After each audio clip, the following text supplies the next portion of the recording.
یہ پرانے زمانے کی بات ہے کہ ایک جنگل کے کنارے ایک غریب لکڑہارا اپنی 3 پیاری پیاری اور چھوٹی چھوٹی بیٹیوں کے ساتھ رہتا تھا۔ وہ بہت زیادہ غریب تھا۔ اس کے پاس اتنے پیسے موجود نہیں تھے کہ وہ گاؤں میں اپنا گھر بنا سکے، اس لیے اس نے جنگل میں اپنی ایک ویران سی جھونپڑی بنا رکھی تھی۔ لکڑہارا روزانہ خشک لکڑیاں جمع کرتا اور انہیں شہر میں بیچ کر تھوڑی سی کمائی کرتا، جو بامشکل اس دن کا کھانا خریدنے کے لیے کافی ہوتی۔ وہ ہر روز بغیر تھکے محنت کرتا تاکہ اپنی بیٹیوں کے لیے روٹی روزی کا انتظام کر سکے۔ ایک دن جب وہ اپنی بیٹیوں کے ساتھ کھانا کھا رہا تھا تو اس نے ان کی طرف محبت اور شفقت سے دیکھتے ہوئے سوچا کہ میں ہر روز بہت زیادہ محنت کرتا ہوں، لیکن صرف ایک دن کا کھانا ہی بڑی مشکل سے جمع کر پاتا ہوں۔ اگر کبھی میں بیمار ہو گیا یا کسی مصیبت کا شکار ہو گیا تو میری بیٹیوں کا کیا ہوگا؟ انہیں کون کھانا دے گا؟ ان کا کون خیال رکھے گا؟ مجھے اپنی محنت بڑھانی ہوگی تاکہ کچھ زیادہ پیسے بچا سکوں اور مشکل وقت کے لیے تیاری کر سکوں۔ اس نے فیصلہ کیا کہ اگلے دن سے وہ زیادہ سے زیادہ لکڑیاں جمع کرے گا تاکہ اسے زیادہ سے زیادہ رقم بچانے کا موقع مل سکے۔ اگلے دن وہ جنگل میں گیا اور ٹوٹی ہوئی اور گری ہوئی ساری لکڑیاں جمع کرنے لگا۔ وہ ایک جگہ سے دوسری جگہ گھومتا پھرتا رہا، لیکن آخرکار اسے احساس ہوا کہ وہ ایک ہی جگہ پر گھوم رہا ہے اور اس نے اتنی ہی لکڑیاں جمع کی ہیں جتنی وہ روزانہ کرتا ہے۔ وجہ یہ تھی کہ جنگل چھوٹا تھا اور روزانہ صرف اتنی ہی لکڑیاں مل پاتی تھی۔ لکڑہارا مایوس ہو گیا اور سمجھ گیا کہ صرف لکڑیاں جمع کرنے سے اس کا مقصد پورا نہیں ہوگا، اس لیے اس نے سوچا کہ وہ کوئی اور دوسرا کام تلاش کرے گا جو اسے بہتر آمدنی دے سکے۔ وہ اپنی جمع کی ہوئی لکڑیاں لے کر پاس کے شہر میں گیا، انہیں بیچا اور پھر دکانداروں اور تاجروں سے کام مانگنے لگا، لیکن ہر جگہ اسے اکڑ اور تکبر کا سامنا کرنا پڑا کیونکہ اس کے پاس لکڑیاں جمع کرنے کے علاوہ کوئی اور ہنر نہیں تھا۔ وہ اداس ہو کر مایوس ہو کر گھر واپس چلا آیا اور اپنی تقدیر کو کوسنے لگا۔ رات کو جب وہ اپنی بیٹیوں کو کھانا کھلا رہا تھا، کھانا کھانے کے بعد جب وہ سونے کے لیے لیٹ گیا تو چراغ بجھانے سے پہلے اس کی نظر دیوار پر لٹکے ہوئے اپنے کلہارے پر پڑی۔ یہ کلہارا اس نے صرف گھر کی آزمائش کے لیے لٹکایا ہوا تھا کیونکہ وہ کبھی کسی درخت کو نہیں کاٹتا تھا۔ وہ جانتا تھا کہ درخت کاٹنا جنگل کے خاتمے کے مترادف ہے اور اگر جنگل ختم ہو گیا تو اس کی روٹی روزی بھی چلی جائے گی۔ اس کے علاوہ درخت کاٹنے کے بارے میں کچھ اور بھی باتیں سنی ہوئی تھی جو اسے روک رہی تھی۔ قدیم زمانے سے یہ افواہیں گردش کر رہی تھی کہ جنگل کسی بے رحم افرید کے زیر حفاظت ہے جو درخت کاٹنے یا جنگل کو نقصان پہنچانے والے ہر شخص کو بے رحمی سے قتل کر دیتا ہے۔ اسی وجہ سے لوگ جنگل سے دور دراز علاقوں میں رہتے تھے اور سوائے اس غریب لکڑہارے کے کوئی بھی جنگل کے قریب نہیں جاتا تھا۔ لکڑہارے نے کافی سوچ بچار کیا، آخرکار کلہارے کا استعمال کرنے کا فیصلہ کر لیا کیونکہ اب یہی اس کے پاس آخری راستہ تھا جو اس کی تمام خواہشات کو پورا کر سکتا تھا۔ جیسے ہی صبح ہوئی تو لکڑہارا اپنا کلہارا لے کر جنگل کی طرف نکل پڑا۔ جب اس نے پہلی بار درخت کاٹنے کی کوشش کی تو اچانک سے اس کی نظر اپنے پاس لکڑیوں کے ایک گٹھے پر پڑی۔ پہلے تو اس نے سوچا کہ شاید یہ کسی دوسرے لکڑہارے کی چھوڑی ہوئی لکڑیاں ہیں، لیکن جب اس نے ادھر ادھر دیکھا تو وہاں کوئی بھی موجود نہیں تھا۔ پھر اس نے غور سے لکڑیوں کے گٹھے کو دیکھا تو اس پر ایک کاغذ لگا ہوا تھا جس پر لکھا ہوا تھا کہ یہ لے لو، یہ تمہارے لیے ہیں۔ لکڑہارا سمجھ نہیں پا رہا تھا ایسا کیوں ہوا، لیکن چونکہ اسے اس کی ضرورت تھی اس لیے اس نے زیادہ سوچ بچار کرنے کی بجائے لکڑیوں کا گٹھا اٹھایا اور شہر جا کر اچھے داموں بیچ دیا، پھر خوش خوش اپنے گھر واپس آ گیا۔ اگلے دن بھی یہی معاملہ ہوا، وہی لکڑیوں کا گٹھا اسی جگہ پر موجود تھا اور پھر اسی دن سے لکڑہارا روزانہ جنگل جاتا، لکڑیوں کا گٹھا لے آتا اور شہر جا کر اسے بیچ دیتا اور بغیر جانے کہ یہ کہاں سے آتا ہے اور اسے کیوں دیا جاتا ہے اسے فروخت کر دیتا تھا۔ 1 سال ایسے ہی گزر گیا اور لکڑہارا یہی کام کرتا رہا جس سے اس کا گزر بسر اچھا ہوتا رہا اور تھوڑی بہت بچت بھی ہونے لگی۔ لیکن اب جب اس کی بیٹیاں جوان ہو رہی تھی اور اخراجات بڑھتے جا رہے تھے تو لکڑیوں کا گٹھا اس کے لیے کافی نہیں تھا، اس لیے اس نے فیصلہ کیا کہ اب وہ خود جنگل جائے گا اور درخت کاٹے گا۔ جب اس نے درخت کاٹنے کے لیے کلہارا اٹھایا تو اچانک سے ایک آواز سنائی دی کہ اے لکڑہارے، یہ درخت مت کاٹو۔ لکڑہارا چون کر آواز کی طرف مڑا لیکن اسے وہاں کوئی آواز سنائی نہ دی سوائے ایک سوا پرندے کے جو اس کے سر کے اوپر اڑ رہا تھا۔ اس نے سوچا کہ شاید تھکاوٹ کی وجہ سے اسے وہم ہو گیا ہو۔ پھر اس نے دوبارہ کلہارا اٹھایا لیکن اس بار اچانک ایک خوفناک افرید نمودار ہوا۔ لکڑہارا دہشت زدہ ہو گیا، اس نے کلہارا پھینک دیا اور پیچھے ہٹنے لگا۔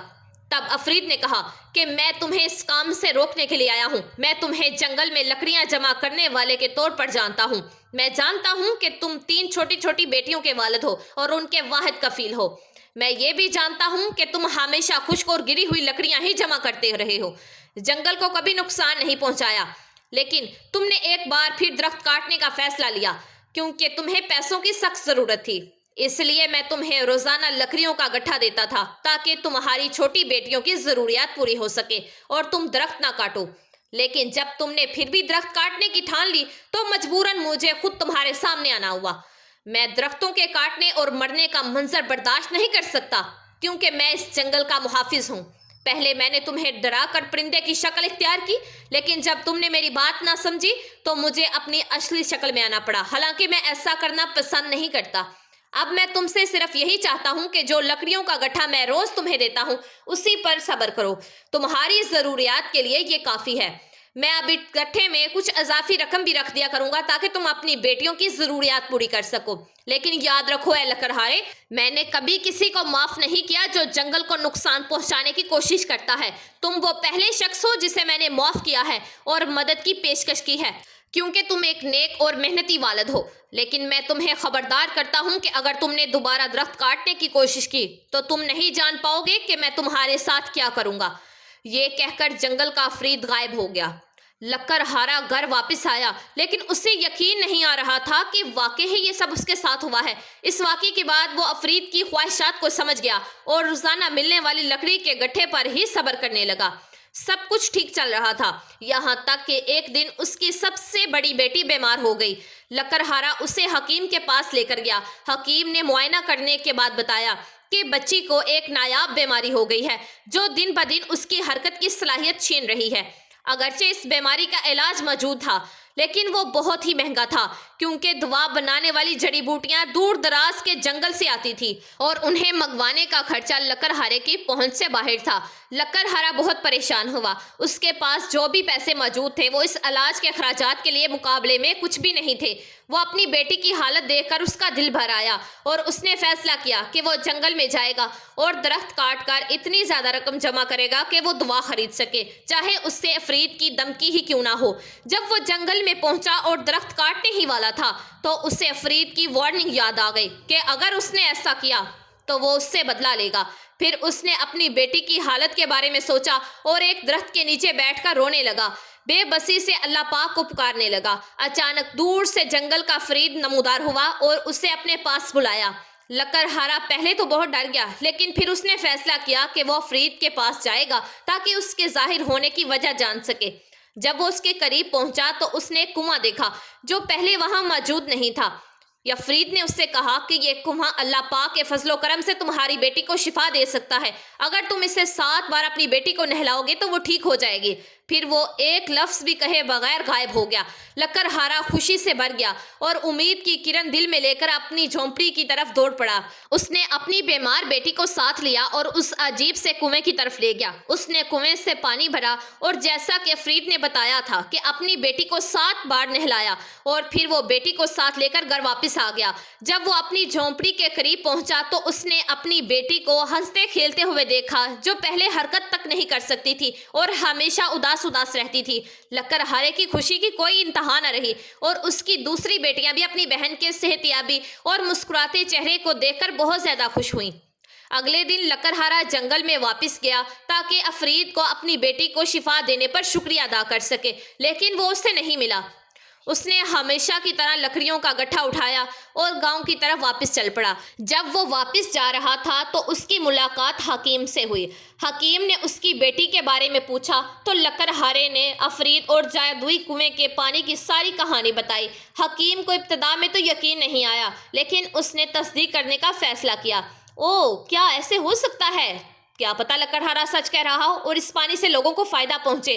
حکیم نے لکڑہارے کو ایک ڈول دیا اور کہا کہ وہ اس جادوئی کنویں کا پانی لے آئے تاکہ وہ ایک غریب مریض بچے کا علاج کر سکے جس کے والدین کے پاس علاج کا خرچ موجود نہیں تھا۔ لکڑہارا راضی ہو گیا اور اس کی درخواست پوری کی۔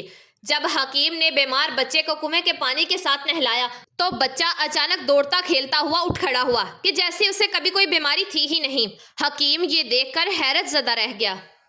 اور اب اسے لکڑہارے کی بات پر یقین آ گیا۔ اس نے لکڑہارے کو اچھی تنخواہ پر اپنے پاس کام کرنے کی پیشکش کی، بشرطے یہ کہ وہ روزانہ کنویں کا پانی لے آئے۔ لیکن لکڑہارے نے ابتدا میں تو انکار کر دیا، لیکن پھر جب حکیم نے اصرار کیا تو وہ راضی ہو گیا۔ لیکن اس نے شرط رکھی کہ حکیم ضرورت مند مریضوں سے علاج کے بدلے میں مناسب فیس لے، اور وہ خود پانی لانے کی اجازت نہیں لے گا۔ وہ جانتا تھا کہ غریب مریضوں کے علاج کا خرچہ اٹھانا کتنا مشکل ہوتا ہے۔ وہ خود بھی اس مشکل سے گزر چکا تھا، اس لیے وہ چاہتا تھا کہ جیسے افرید نے اس کی مدد کی تھی وہ بھی دوسروں کے کام آئے۔ لکڑہارا ہر روز گان جاتے وقت حکیم کے لیے کنویں کا پانی لے جانے لگا، لیکن پانی کا ڈول اور لکڑیوں کا گٹھا ایک ساتھ اٹھانے کے لیے اس سے کچھ لکڑیاں کم لینی پڑتی، جس کی وجہ سے اس کی آمدنی میں کمی ہو جاتی۔ وہ اپنی بچت سے اس کمی کو پورا کرتا رہا۔ یہ سلسلہ چلتا رہا، یہاں تک کہ ایک دن لکڑہارے کی ساری بچت ختم ہو گئی۔ اب وہ سمجھ نہیں پا رہا تھا کہ وہ کیا کرے۔ کیا وہ حکیم سے کہے کہ وہ کنویں کا پانی دینا بند کر دے، یا پھر اپنی بیٹیوں کے رزق کو خطرے میں ڈال کر پانی لاتا رہے؟ اس نے سوچا سمجھا، پھر فیصلہ کیا کہ وہ حکیم سے کہے گا کہ وہ کسی لڑکے کو کنویں کا راستہ بتا دے جو پانی لے کر آ سکے۔ جب لڑکے نے کنویں کے پانی کے معجزاتی اثرات دیکھے تو وہ چالاکی سے 2 ڈول پانی لانے لگا، ایک حکیم کے لیے اور دوسرا خفیہ طور پر امیر مریضوں کو مہنگے دام بیچنے کے لیے۔ لیکن یہ چال بازی زیادہ دیر نہ چل سکی۔ ایک دن لڑکا دیکھ کر حیران رہ گیا کہ کنواں وہاں سے غائب ہو چکا تھا، کہ جیسے کبھی تھا ہی نہیں۔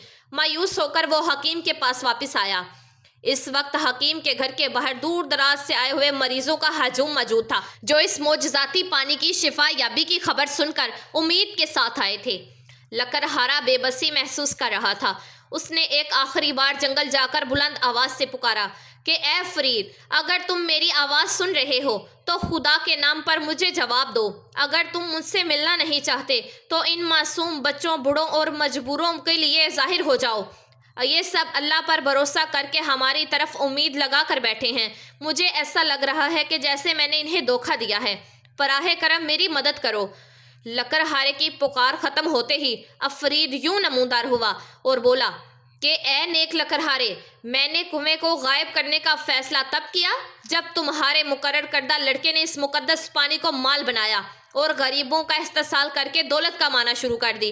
لیکن میں جانتا تھا کہ تم نے کبھی پانی کے بدلے پیسے نہیں لیے، اور نہ ہی حکیم نے مریضوں سے زیادہ رقم وصول کی ہے۔ یہی وجہ تھی کہ میں نے کنواں تمہارے لیے کھلا رکھا تھا، لیکن جب اسے تجارت بنا دیا گیا تو مجبوراً میں نے اسے غائب کر دیا۔ لکڑہارے نے جھک کر اعتراف کیا، اب میں سمجھ گیا کہ تم نے کنویں کو کیوں چھپایا۔ میری غلطی تھی کہ میں نے اسے کسی غیر ذمہ داری کے حوالے کر دیا۔ براہ کرم مجھے ایک اور موقع دے دو۔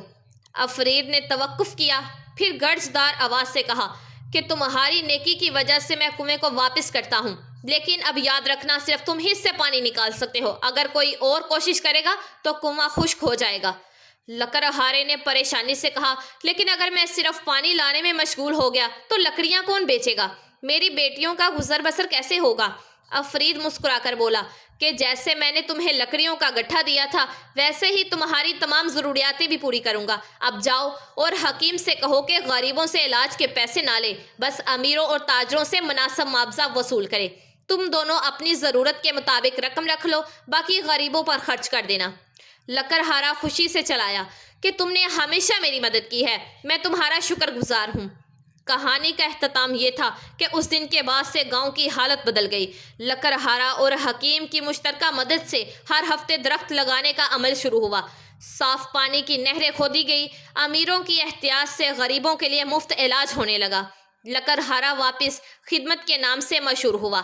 اس کی بیٹیاں بڑی ہو کر سماجی خدمت میں مصروف ہو گئی اور کنویں کا معجزہ چھپ کر کئی بار پانی نکالنے آئے، لیکن ہر بار کنواں خالی ملنے پر وہ واپس چلے جاتے۔ یہ معجزہ صرف نیک نیت لوگوں کے لیے تھا۔ آخر کار وہ گاؤں جو کبھی ویران تھا اب خوشحالی کی مثال بن گیا، اور یہ سب ایک غریب لکڑہارے کی ایمانداری اور اللہ کی رحمت اور ایک کنویں کے معجزے کی بدولت ممکن ہوا۔ جی تو میرے پیارے دوستو، میں امید کرتی ہوں کہ یہ ویڈیو آپ لوگوں کو ضرور پسند آئے گی۔ اس کو آگے شیئر لازمی کیجیے گا، اور اگر آپ نمرا وائس اسٹوریز چینل پر نئے ہیں تو پلیز ہمارے چینل کو سبسکرائب کر دیجیے گا، ویڈیو کو لائک کر دیجیے گا اور بیل آئیکن کے بٹن کو پریس کر دیجیے گا۔ دعا میں مجھے یاد رکھیے گا اور اپنا ڈھیر سارا خیال رکھیے گا۔ جزاک اللہ۔